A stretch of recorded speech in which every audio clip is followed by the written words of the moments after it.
Welcome. In this tutorial, I'm gonna show you or teach you how to enable dark mode on Instagram using your computer.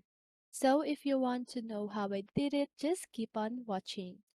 So first of all, you want to open your browser and then just go ahead and search for instagram.com. Okay? So once you've done that, you just want to log in your account. So once you've logged in your account, you can see the three little lines at the lower left corner of your screen. So just go ahead and click on that right here. And as you can see, there's this section called Switch Appearance. So just go ahead and click on it. And here you can see the dark mode option.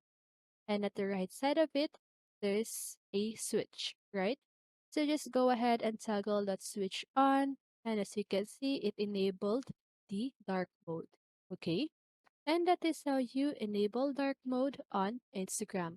So I hope this video helped you. And if it did, make sure to like, subscribe, and hit the bell notification so you won't miss a video. See you in the next one and have a great day.